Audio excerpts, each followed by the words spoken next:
on News Talk 105.9 WMAL. O'Connor and Company. It's 5:06 out O'Connor and Company. Let's go. Wednesday morning. Busy days ahead of us. Honestly, every day is going to be busy until we get a new president. And even then. Yeah. At 6:35, Cal Thomas is going to join us. 7:35, Andy Biggs, right in the middle of that House Speaker vote yesterday that didn't end up with the Speaker at the end of the day. 8:05, social media maven Ashley St. Clair. She's over there at Babylon Bee now, writing satire. She's going to talk to us about the news of the day. And at 8:35, Representative Mike Waltz about the vote and also about our position in Israel, why we're still funding Tehran and Hamas and other terrorist groups. Mike Waltz has some strong opinions about that. He'll join us. Julie Gunlock, you have strong opinions about that. Just about everything. It's why we're here. That's right. President Joe Biden is on the ground in Israel now. Air Force One has touched down. He's been greeted by Prime Minister Benjamin Netanyahu on the tarmac. They gave each other an embrace. How badly do you think Bibi just wanted to snap him in half? I wonder if he pinched him. You think Biden smelled him? Wait, I was told I was meeting Bibi. That's not a girl's name? What? And then they gave a little joint statement. Here's what's interesting. On his way over, while he was flying over the Atlantic, the president of the Palestinian Authority, President Abbas, so I like that they still call him president. He won one election like 30 years ago, exactly. and he's never left office. Yeah. They've never had another election. Right. But, Abbas, the guy that Yasser Arafat anointed as his successor. It's like those shadow senators that walk around Washington. Yeah, I call me senator. I'm in charge. I'm important. Really? What kind of committees are you sitting on there, pal? A shadow one. President Abbas of the Palestinian Authority canceled his planned visit. The idea was Biden was going to come in, show solidarity with Israel, and then meet with President Abbas, and then meet with the King of Jordan, ostensibly to talk about refugees and having them, help out their brothers, and the Palestinian try to brothers. Simmer things down. Right. Yeah. Abbas cancels the meeting. Yep. The King of Jordan cancels the meeting. While he's in midair. Yeah. Incredible. I mean, unprecedented, undiplomatic move. Yeah. From these people. Yeah. It's insulting. It's embarrassing. Show me the hand. It's a complete Oh, dismissal of our position in the world. And another sign that Anthony Blinken is a completely inept, ineffective, and incompetent Secretary of State, because you don't announce meetings like this. Right. Unless it's They're confirmed and it's 100% going to happen. And here's the other thing. We mentioned this the other day with regard to, we mentioned this yesterday when we were talking about defectors, so-called defectors within the Republican ranks for the speaker vote. You only defect. You only say, yeah, sure, I'll vote for you, and then get to the floor and decide I'm not going to vote for you if you believe that there will be no repercussions, if there's no punishment. When you're the president of the Palestinian Authority, which rakes in gajillions of U.S. dollars, by the way, in so-called humanitarian aid, and we've seen how that gets used, you only insult the president of the United States and, by extension, the American people like this if you know that you can get away with it. Yeah, 100%. You know that there's no, part of diplomacy, the whole carrot and stick thing, that there's a reason why that's something that we say with regard to diplomacy, talk softly and carry the big stick. You need to be able to use that stick, that so-called stick. And we don't, not against people like this. Right. Yeah. And so, of course, they canceled on Biden. So now he's there. He's meeting with Netanyahu. I don't know. Is he still going to Saudi Arabia? Is that still up in the air, or will he be going to Saudi Arabia? That was also supposed to be the plan. President Abdel Fattah el-Sisi of Egypt was also supposed to be on the list of meetings, along with King Abdullah II of Jordan and Mahmoud Abbas. But right now, those meetings are up in the air, too, after Jordan and PA have canceled. Which is why, ultimately, we're going to get all the refugees. Right. I mean, really. The whole reason for those meetings was to discuss the transfer. Yeah, Egypt, who's closed that pass into Egypt from southern sort of Gaza. And also getting Jordan to King Abdullah came out yesterday and said, we're not taking these folks. We are not taking them.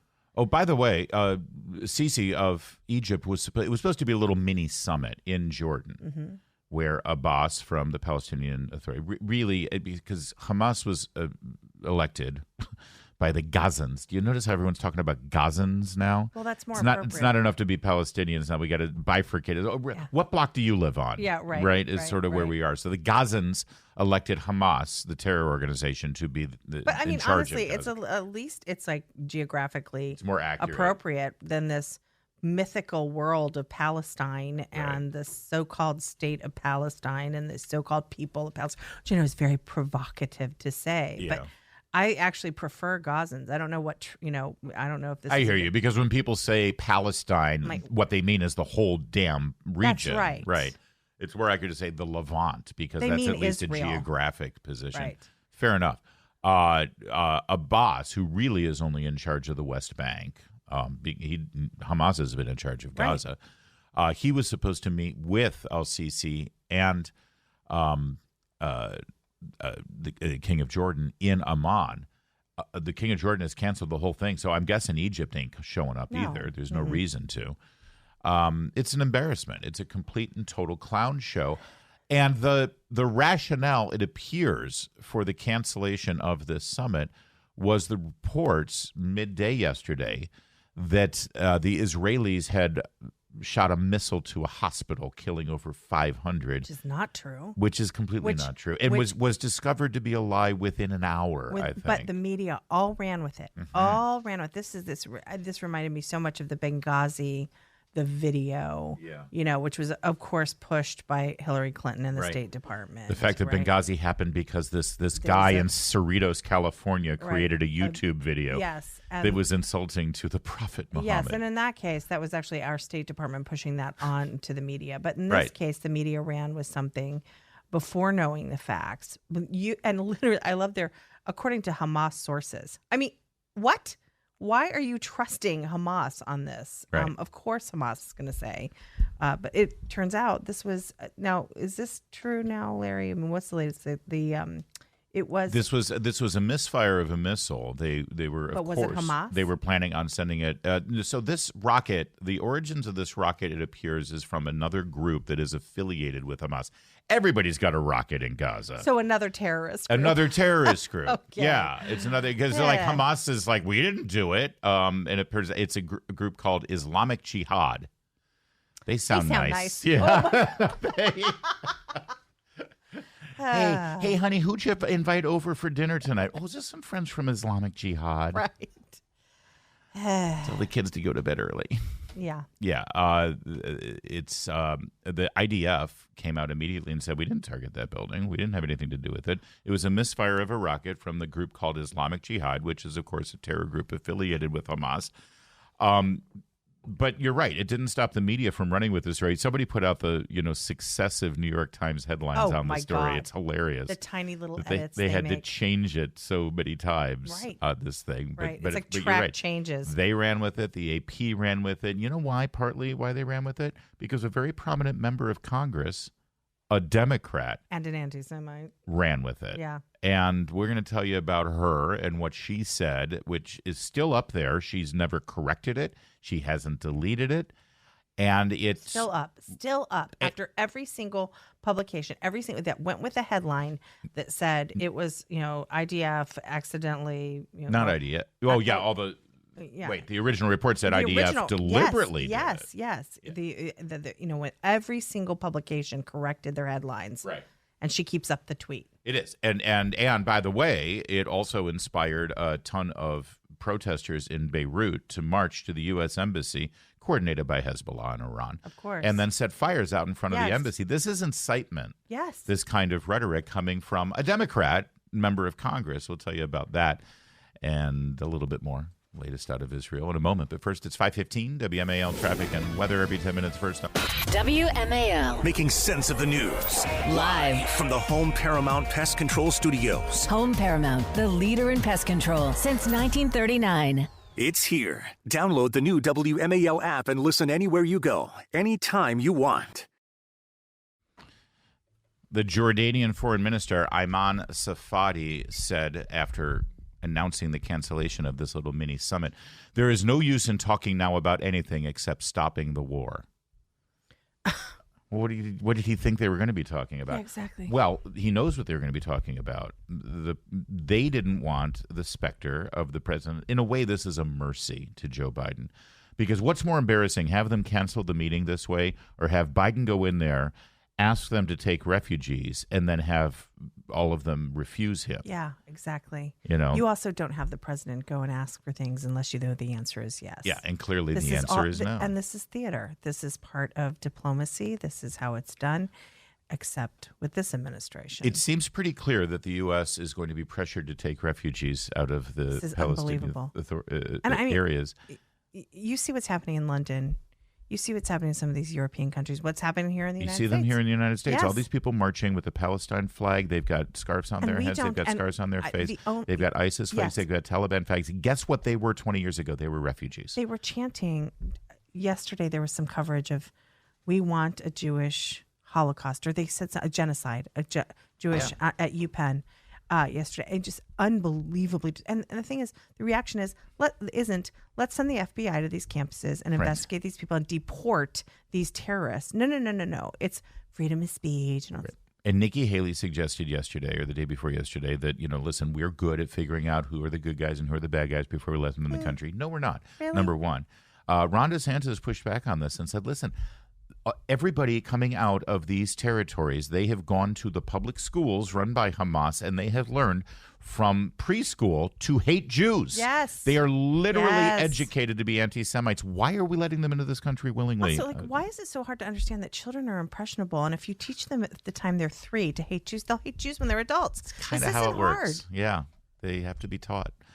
So that's that debate going on right now, and the pressure is going to be on. And Joe Biden will, with the stroke of a pen, say, "Yep, bring in 500,000 refugees." And he's going to say, "This is all our fault." And you know why? He's going to wrap this in. America has the lead here. Yeah, America. This is who we are. We have to be the shining light, the humanitarians. Meanwhile, one of the people pressuring Joe Biden to bring in refugees from the Hamas-controlled territories is Rashida Tlaib, Congresswoman from Michigan. And she's the one who put out a tweet that, is an incitement to riot. It's an incitement to violence. Her tweet still stands out on the X.com social media platform.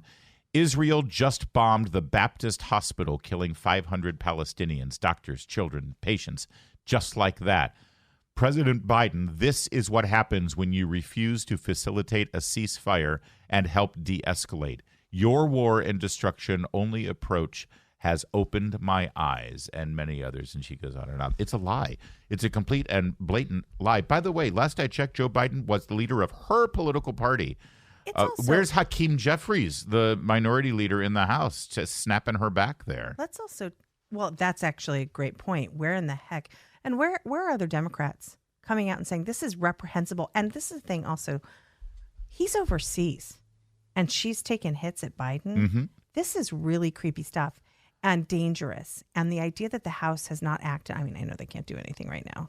Right. But this woman needs to be but within expelled. leadership, she needs to be expelled. Well, she does, and it does really sort of shine a bright light on. We've been told for years and years and years that the single greatest threat in this country is domestic violence from right wing groups. Mm-hmm. What and about this really is sort of charming in retrospect now to think that those MAGA hat wearing teenagers going to the March for Life in D.C. are the real threat, where this woman is literally doing propaganda and incitement of violence on behalf of Hamas, who just killed over 1,000 innocent Israelis. Let's maybe have a reset here and re-examine our priorities, shall we? It's 5:22. Making sense of your world. Thank you for your clear insight. News Talk 105.9 WMAL. This is a major wake-up call. Making sense of the news. If you're still watching TV the traditional way, you're actually in the minority. That's right. Streaming is now responsible for almost... The UN Relief and Work Agency for Palestinian Refugees, it is an anti-Semitic organization. They do not deserve to get 1 penny of U.S. taxpayer dollars. That is why I have my resolution that would cut this funding until Iran is expelled from the UN. That's Senator Marsha Blackburn of Tennessee. I love her. Love Senator Marsha Blackburn speaking on a video for her social media platform saying, why do we keep giving these people money? We still have money going to the Palestinian Authority and to the leadership in Gaza under the guise of humanitarian aid. We see what they do. They dug up their own water pipes and turned them into rocket launchers. That's right. We see what they do. And we have money funneled into these UN agencies that are under the guise of, well, we have to help the people of Gaza. Well, if you look at the plight that they're in, where is all this money gone? Right. I mean, they've had plenty of money. We could use that in Appalachia, right? The last thing we need to do is give it to terrorists. So good for Senator Blackburn. Hopefully this will sort of open up this entire festering butthole that we have been throwing money into for decades now. Yeah. And enough with this, ecumenical approach to this. It's like, well, we're going to support both sides. We want to be an honest player. Guess what? We have tried since Jimmy Carter to be this honest broker in the region because everyone was excited that he had the Camp David Accords, and that led to, a Nobel Prize, and that's wonderful. Well, guess what? It's 40 years later. Nothing has developed. You know how you get peace over there? Trump showed us how you get peace. You stand stalwart with Israel. That's right. You want to force other countries into a peace with Israel. You let them know that, no, we're not an honest broker. Guess what? We're taking sides. That's right. We're taking sides. We're on Israel's side. Frankly, period. That's the moral thing to do. Thank you. And it'll work. And we know that they take our aid. Look, humanitarian aid has been the subject of so many panels in Washington and white papers and conversations for years and years. But the bottom line, it scared me. Oh gosh, about to take off. Bottom line is nothing ever gets better. At what point are we going to change this? Yeah. Nothing in these countries is getting better. Look at the aid we've given North Korea. Think things are better there? Think people are being fed? We need to be frank. We need to be honest. We need to be real. We need to stop pretending. And we need to let people know exactly where we stand and push back on liberal journalists who try to challenge us. That's exactly what the guy who's running for prime minister in Canada did. Oh, I love him. And you're going to love this video, this audio. It's coming up next. WMAL-FM Woodbridge, Washington, a Cumulus media station. Making sense of the news. News Talk 105.9. Now on News Talk 105.9 WMAL. O'Connor and Company. All right, we keep going here. It's 5:37. Tons more to get to going on in the world today. Coming up at 6:35, Cal Thomas will be our guest. At 7:35, Representative Andy Biggs. We'll find out what he thinks is going on with the speaker vote. 8:05, Ashley St. Clair of the Babylon Bee. Talk about this disturbing story about Britney Spears and Justin Timberlake. Ugh. Yeah, it's sad. It explains a lot about what we've seen with Britney. It absolutely does. We'll tell you all about that coming up. And at 8:35, Representative Mike Waltz. He's on the Armed Services Committee, an outspoken critic of President Biden's foreign policy. I'm Larry O'Connor. She's Julie Gunlock. Good morning. We're going to play this audio of Pierre Poilievre. He's running as the Conservative candidate for Prime Minister in Canada against Justin Trudeau. It went viral yesterday. Our friends over at Town Hall, my colleagues at Town Hall, Kevin McMahon in particular, found this video and put it out, and it's gone supernova viral because it's so phenomenal. This is exactly how every Republican politician in America should deal with the media. I might have to pause it as it gets a couple minutes long, but it's worth every second. And let's just begin. On the topic. Oh, I need to paint the picture. Sorry.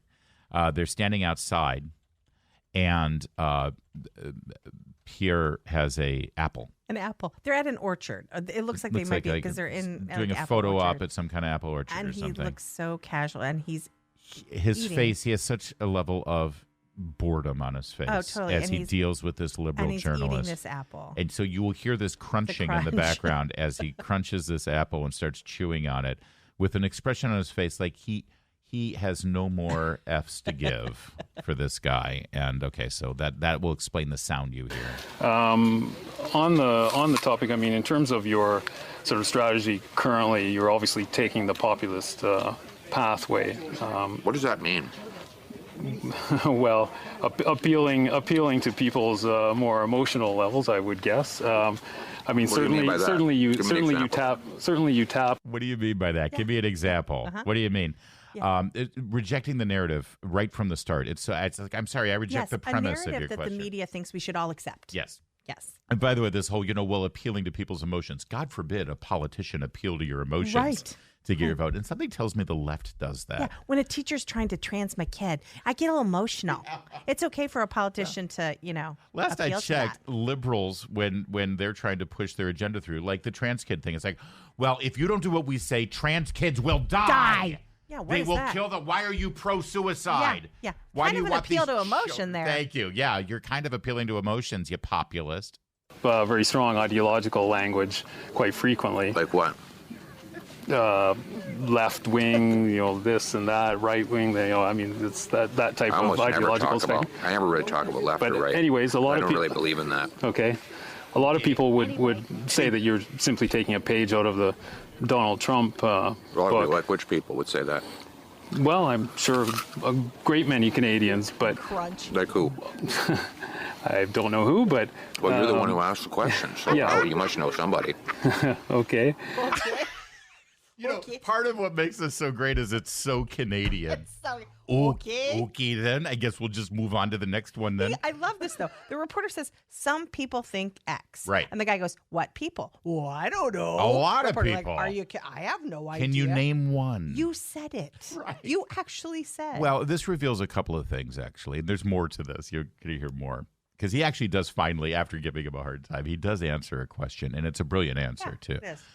But this reveals a couple of things. Number one, when they say things like this, when they say, well, a lot of people are saying, what they mean is they. That's They're right. the ones who Very believe personal. it. Yep. They and their friends in the newsroom. Yep. They're the ones who actually believe it, but Yep. they frame it. Go, because I don't have a dog in this fight. I'm objective. Yeah. I'm just an objective reporter. That's one thing. Number two, they are so accustomed to being in their echo chamber. They're never pushed back on. They're never challenged. They set their premise when they're talking to themselves, and everyone just says, well, yeah, clearly that's true. And here's one guy saying, wait a minute, can you back that up with anything? And they have no ability to do it. It's not just they're in their echo chamber. They're not even used to being pushed back by conservatives who are usually right. I mean, you think about Paul Ryan and Mitt Romney. They would go, well, they would take the premise of the question just at face value and then try to answer the question in some awkward way, kind of apologizing as they go. Right. Whereas this guy's like, wait a minute, I don't know what you're talking about. Yeah, you're making things up. Let me challenge this question. Right. Where Mitt Romney and Paul Ryan and that ilk It's so would brilliant. never question the question. By the way, the other thing, as you hear this reporter try to respond, the other thing it reveals about them is most of these journalists, I hate to say it because I know a lot of them, not very smart. Oh, right. I mean, let's face it. It's like, where'd you? Because college is the only measure of intelligence, Of course, right? yes. So they all say, well, I went to Northwestern. Really, what'd you study? Journalism. Okay then. Okay. I'm sure there's some out there, but anyways, the point of this question is, I mean, why should Canadians trust you with their vote, given, not just the sort of ideological inclination in terms of taking the page out of Donald Trump's book, but What are you also talking about? What page? What page? Can you give me a page? Give me the page. You keep saying in terms of turning things quite dramatically in terms of Trudeau and the left wing and all of this. I mean, you make quite a it's quite a play that you make on it. So I'm not just sure. wondering. I don't know what your question is.